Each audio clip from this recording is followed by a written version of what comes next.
Hello दोस्तों, आज की वीडियो में हम बात करने वाले हैं कुछ ऐसे क्वेश्चन के ऊपर जो कि सीटेट एग्जाम के अंदर पूछे जा चुके हैं और यह सभी क्वेश्चन सीडीपी पे आधारित होने वाले हैं।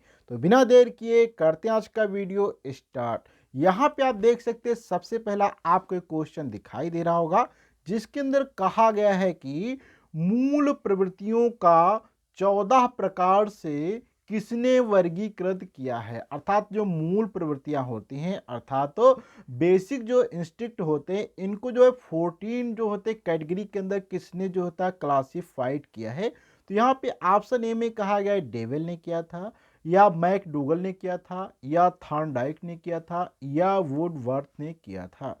तो यहाँ पे बात किया जाए इसका करेक्ट ऑप्शन जो हो जाएगा वो मैकडूगल जो थे उन्होंने मूल प्रवृत्तियों को 14 अर्थात 14 भागों के अंदर वर्गीकृत किया था। अब ये क्या होती हैं इस पे हम थोड़ी सी बात करते हैं।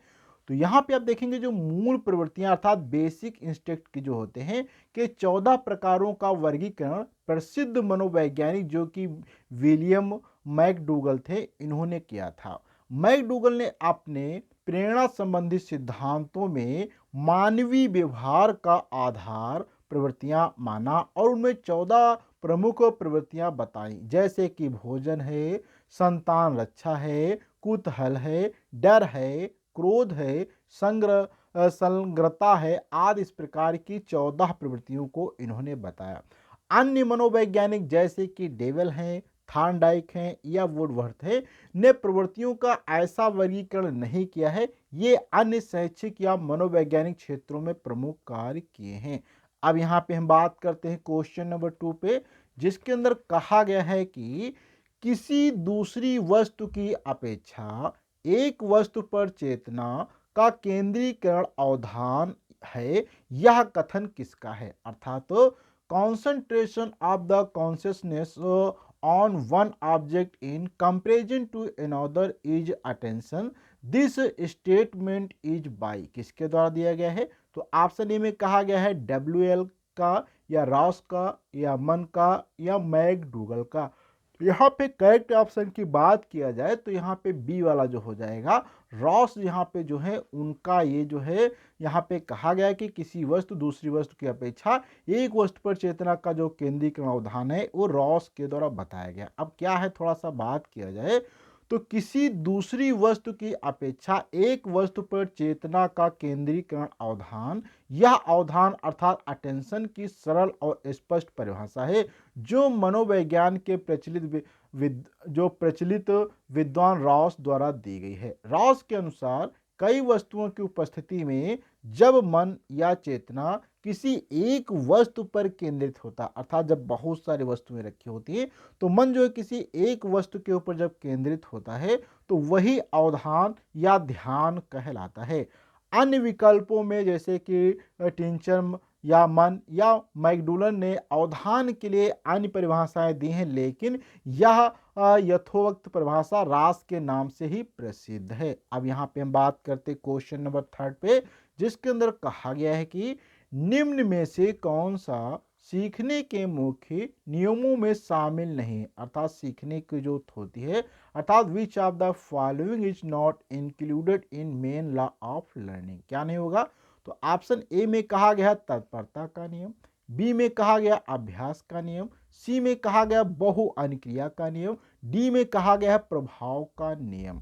तो यहाँ पे सीखने का मुख्य नियम में जो शामिल नहीं है वो हमारा यहाँ पे सी वाला जो है बहु अनुक्रिया अर्थात लॉ ऑफ मल्टीपल रिस्पॉन्स वाला शामिल नहीं है। क्यों नहीं, इस पे यदि बात किया जाए तो सीखने के मुख्य नियमों का प्रतिपादन थॉर्नडाइक ने किया था। किसने किया था, थॉर्नडाइक ने किया था, जिसमें 3 प्रमुख नियम अर्थात तत्परता का नियम, अभ्यास का नियम और यहाँ पे प्रभाव का नियम आते हैं। तत्परता का नियम बताता है कि अधिगम तभी सफल होता है जब व्यक्ति सीखने के लिए तत्पर हो, और अभ्यास का नियम कहता है कि अभ्यास के साथ सीखना मजबूत होता है। वहीं पे प्रभाव का नियम कहता है कि जिस क्रिया का परिणाम सुखद होता है उसके दोहराव की संभावना बढ़ जाती है। वहीं पे बहु अनुक्रिया का नियम जो होता है वो थॉर्नडाइक के गौण सिद्धांतों में आता है, मुख्य नियमों में नहीं गिना जाता है। अब यहाँ पे हम बात करते हैं क्वेश्चन नंबर 4 के अंदर, जहां पे कहा गया है कि 12 वर्ष से 16 वर्ष के बच्चों के लिए, अर्थात जो 12 वर्ष से 16 वर्ष के बच्चे होते हैं उनके लिए हिंदी में डॉक्टर एस जलोटा ने कौन सा परीक्षण प्रतिपादित किया। अर्थात डॉक्टर जो थे एस जलोटा ने वो 12 से 16 वर्ष के जो बच्चे थे उनके लिए कौन सा हिंदी में एक जो है इन्होंने परीक्षण प्रतिपादित किया। कौन सा? तो ऑप्शन ए में कहा गया अशाब्दिक बुद्धि परीक्षण, बी में कहा गया साधारण मानसिक योग्यता परीक्षण, सी में कहा गया आर्मी अल्फा परीक्षण, डी में कहा गया चित्रांकन परीक्षण। तो यहाँ पे अगर बात किया जाए करेक्ट ऑप्शन की, तो यहाँ पे बी वाला जो था साधारण मानसिक योग्यता परीक्षण जो था वो डॉक्टर एस जलोटा के द्वारा बच्चों के लिए हिंदी में एक परीक्षण प्रतिपादित किया गया है, जो कि 12 से 16 वर्ष के लिए। अब ये क्या परीक्षण, इस पे बात किया जाए तो डॉक्टर एस जलोटा ने 12 से 16 वर्ष के बच्चों के लिए हिंदी में साधारण मानसिक योग्यता परीक्षण का विकास किया। यह परीक्षण जो था वो मानसिक क्षमताओं के आकलन हेतु बनाया गया था, खासकर भारतीय संदर्भ के हिसाब से। इसमें भाषा, तर्क, अवधान, स्मृति, सामान्य ज्ञान आदि के प्रश्न होते हैं जो उस उम्र के बच्चों के लिए उपयुक्त होते हैं। अन्य विकल्प जैसे कि अशाब्दिक बुद्धि, आर्मी अल्फा या चित्रांकन डॉक्टर जलोटा द्वारा प्रतिपादित प्रमुख हिंदी परीक्षण नहीं है। अब यहाँ पे हम बात करते हैं क्वेश्चन नंबर 5 में, जिसके अंदर कहा गया है कि निम्न में से कौन सा युग्म सही नहीं है। अर्थात यहाँ पे कुछ युग्म दिए गए हैं जो कि सही नहीं। जैसे कि ए के अंदर कहा गया है सीखने का उद्दीपक अनुक्रिया सिद्धांत थार्नडाइक ने दिया था, यहाँ पे कहा गया, या सीखने का क्रिया प्रसूत अनुबंधन सिद्धांत जो है वो बीएफ स्कैनर ने दिया था, या सी में कहा गया सीखने का क्लासिकल सिद्धांत पावलक ने दिया था, या डी के अंदर कहा गया सीखने का समय सिद्धांत हॉल ने दिया था। तो यहाँ पे सही की बात करें नहीं होगा, तो यहाँ पे सीखने का सिद्धांत जो है वो हॉल ने कहा, ये वाला यहाँ पे इनकरेक्ट ऑप्शन हो जाएगा। क्योंकि यहाँ पे बात किया जाए तो उद्दीपक अनुक्रिया सिद्धांत का प्रतिपादन थार्नडाइक ने किया था, क्रिया प्रसूत अनुबंधन का जो प्रतिपादन बीएफ स्कैनर ने किया था, क्लासिकल कंडीशनिंग सिद्धांत जो है पॉलक ने किया था, लेकिन समय का जो सिद्धांत था वो प्रतिपादक हल नहीं है। हल ने ड्राइव रिडक्शन थ्योरी दी थी, ना कि उन्होंने समय के लिए। तो यहाँ पे जो ऑप्शन आपका रहता है वो डी वाला इनकरेक्ट रहेगा। अब यहाँ पे हम बात करते हैं क्वेश्चन नंबर 6 पे, जिसके अंदर कहा गया है कि रसाओं के आधार पर, अर्थात who discuss different type of the personality on the basis of humors। अर्थात तो रसाओं के आधार पर व्यक्तित्व के विभिन्न प्रकारों की चर्चा किसने की थी। किसने की? ऑप्शन ए में क्रेसमर ने, जुंग ने, कैनन ने, स्पेंजर ने। तो यहाँ पे ऑप्शन ए जो रहेगा इसका करेक्ट रहेगा। जो क्रेसमर हैं उन्होंने रसाओं के आधार पर व्यक्तित्व के विभिन्न जो होते हैं प्रकार, उनके ऊपर उन्होंने चर्चा की थी। अब थोड़ा सा यहाँ पे डिटेल से बात किया जाए तो व्यक्तित्व के प्रकारों का वर्गीकरण जो है वो रसाओं या द्रव्यों अर्थात ह्यूमर्स के आधार पर जो है सबसे पहले प्राचीन ग्रीक चिकित्सक जो थे हिप्पोक्रेटस और उनके उपरांत क्रेसमर ने किया था। क्रेसमर का वर्गीकरण जो था उस शारीरिक बनावट और मनोवैज्ञानिक प्रवृत्तियों पर आधारित था, जो आगे चलकर रसाओं पर आधारित विश्लेषण के रूप में प्रसिद्ध हुआ है। हिप्पोक्रेटस ने 4 प्रकार की द्रव्यों जैसे कि रक्त, पित्त, कफ और काली पित्त के आधार पर व्यक्तित्व का विश्लेषण किया। क्रेसमर ने भी शारीरिक बनावट व व्यक्तित्व के संबंध में गहन अध्ययन किया था। बाकी नाम जैसे कि जुंग है, यहाँ पे कैनन है या स्पेंजर रसाओं के आधार पर व्यक्तित्व की चर्चा के लिए नहीं जाने जाते हैं। अब यहाँ पे हम बात करते हैं क्वेश्चन नंबर 7 पे, जिसके अंदर दिया गया है कि बुद्धि के दुरीकारक सिद्धांतों का प्रतिपादन किसने किया। अर्थात तो who proposed a 2 factor theory of intelligence. अर्थात 2 फैक्टर जो थ्योरी है इंटेलिजेंस की उसको किसने प्रतिपादित किया। ऑप्शन ए में कहा गया थार्नडाइक ने, बी में कहा गया स्पीयरमैन ने, सी में कहा गया है वर्नन ने, डी के अंदर कहा गया स्टर्न ने। किसने प्रतिपादित किया है? तो ऑप्शन यहाँ पे जो आपका करेक्ट रहने वाला है वो स्पीयरमैन जो बी दिया गया है ये यहाँ पे करेक्ट रहने वाला है। आप थोड़ा सा यहाँ पे हम आगे बात करते हैं इसके डिटेल से सॉल्यूशन पे। तो बुद्धि के जो कारक सिद्धांत था two factor theory of intelligence का प्रतिपादन जो था वो प्रसिद्ध मनोवैज्ञानिक स्पीयरमैन ने किया था। किसने किया था? प्रसिद्ध मनोवैज्ञानिक स्पीयरमैन ने जो था वो two factor theory of intelligence का प्रतिपादन किया। इस सिद्धांत के अनुसार जो होता है वो बुद्धि दो मुख्य घटक होते हैं, अर्थात बुद्धि के जो होते हैं बुद्धि में दो मुख्य घटक होते हैं। कौन सा होता है? एक होता है जी जिसको हम जनरल कारक जो सभी मानसिक कार्यों के लिए सामान्य होता है। वहीं पे एस अर्थात स्पेसिफिक कारक जो प्रत्येक विशेष कार्य में आवश्यक विशेष योग्यता को दर्शाता है। वहीं पे यानी किसी व्यक्ति की सफलता या मार्ग प्रदर्शन दोनों प्रकार के कारकों पर निर्भर करता है, सामान्य बुद्धि तथा विशेष बुद्धि पर।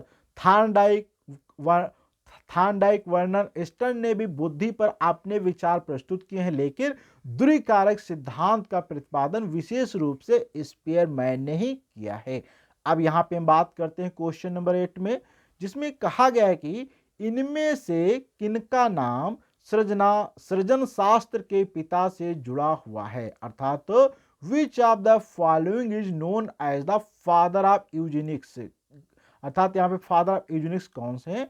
तो यहाँ पे ए में कहा गया क्रो, गाल्टन, रॉस और वुडवर्ड। तो यहाँ पे ऑप्शन इसमें जो आपको मिलेगा बी वाला करेक्ट होगा।